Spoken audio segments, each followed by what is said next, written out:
Hello, my name is Max Horowitz. I'm one of the second-year fellows in gynecologic oncology at Cleveland Clinic. The title of my presentation is Single-Cell Sequencing Reveals Alterations in Tumor Microenvironment Immune Cell Populations following intraoperative administration of hyperthermic intraperitoneal chemotherapy, or HIPEC, in patients with advanced ovarian cancer. I have no disclosures to report. Advanced ovarian cancer is a leading cause of gynecologic cancer death. In 2019, it resulted in nearly 14,000 deaths in the United States alone. It typically presents in an advanced stage with disease distributed throughout the abdomen and pelvis. For this reason, direct delivery of chemotherapy into the intraperitoneal cavity is well suited toward targeting this disease following optimal tumor resection. A randomized control trial recently showed that HIPEC at the time of optimal interval debulking surgery significantly improved survival in patients with advanced ovarian cancer. However, the mechanisms by which HIPEC exerts this beneficial effect are incompletely understood, and this is due in part to the lack of translational studies. There's an urgent need to improve treatment for advanced ovarian cancer and to develop new drug strategies for these patients. The overall goal of our work is to identify adjunct therapies that can be used to augment the efficacy of HIPEC for patients with advanced ovarian cancer. And that's depicted here. Based on that randomized control trial, we know that HIPEC improves overall survival. But what it's doing at the molecular level is poorly understood. One can assume that heat and chemotherapy induces cytotoxic pathways as well as compensatory pathways at the cellular level. The goal of our work is to identify those pathways so that inhibitors can be used to block compensatory pathways and/or modulate cytotoxic pathways to increase cell death, thereby leading to improved overall survival. In our first set of experiments, we used human ovarian cancer cell lines incubated in either cisplatin or vehicle at either 42 degrees or 37 degrees for 90 minutes, followed by a longer incubation at 37 degrees for variable amounts of time. Shown in the bottom panel are dose response curves for two different human ovarian cancer cell lines. We can see by the blue curve that with increasing concentrations of cisplatin, there's a dose-dependent decrease in cellular proliferation. Shown in the red curve, hyperthermic cisplatin sensitizes the cells to inhibition of cellular proliferation. This is true in both CP70 and CP10 cell lines.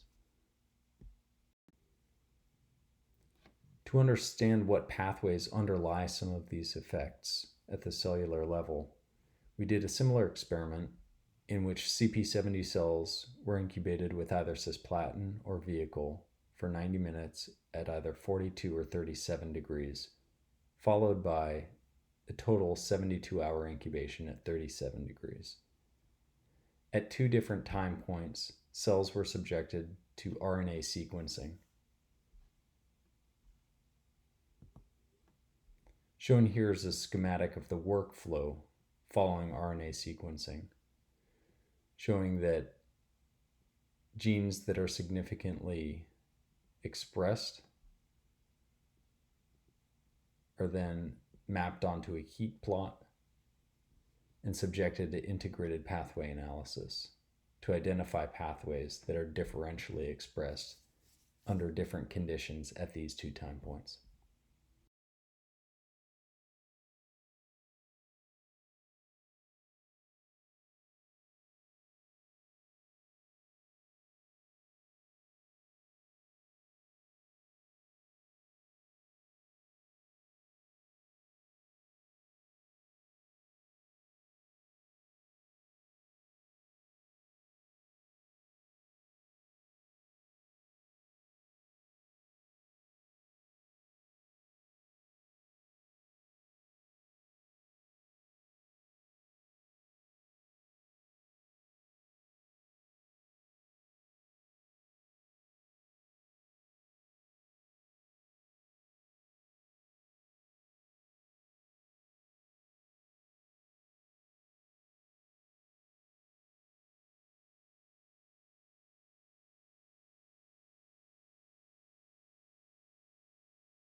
Based on these preliminary results, we hypothesized that inflammatory and immune cells within the tumor microenvironment are modulated by HIPEC in patients with advanced ovarian cancer.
This slide depicts the schema by which these samples were obtained.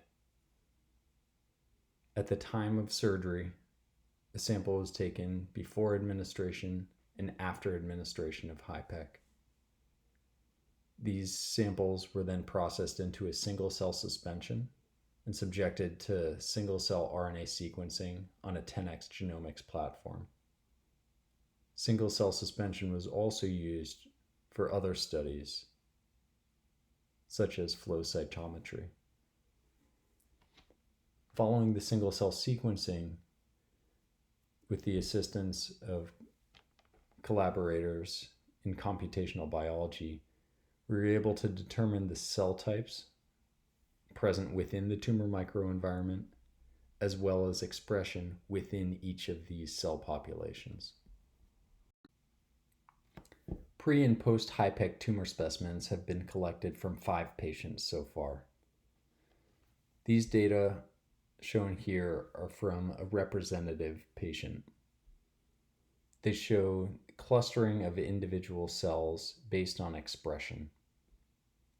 On the left is the clustering pattern for a pre-HIPEC tumor specimen, and on the right is a clustering pattern for a post-HIPEC tumor specimen.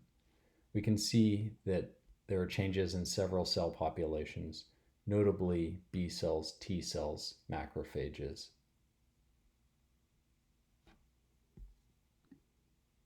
Further analysis is ongoing to identify which genes and which pathways are specifically altered by HIPEC in each of these tumor microenvironment populations. In conclusion, we've shown in human ovarian cancer cell lines that hyperthermia potentiates cisplatin's inhibitory effect on cell proliferation and induces sustained changes in inflammatory and immune pathways long after the exposure to hyperthermia. In the human studies, we've shown that HIPEC induces changes in tumor-associated immune cell populations. Analysis is currently underway to determine which pathways are specifically altered by HIPEC within each specific population. As mentioned previously, our overarching goal is to use a rational approach to identify drugs that can be used in combination with HIPEC to augment its survival benefit. To this end, we are applying network analysis to the pathways identified by RNA sequencing in vitro in order to identify potential drugs to modulate the immune and inflammatory pathways that have been identified. With respect to the human data, we're performing further analysis to identify gene expression changes within specific tumor microenvironment cell populations. Lastly, we're developing a novel animal model of HIPEC that may be used to validate any drugs that appear efficacious in combination with hyperthermic cisplatin in the in vitro studies. I'd like to thank the multiple people who have contributed to this project, including members of the RICES lab at Cleveland Clinic, as well as the entire Division of Gynecologic Oncology and our collaborators, particularly within computational biology. This work has been funded by Velasano. Thank you for your attention. I'd welcome any questions.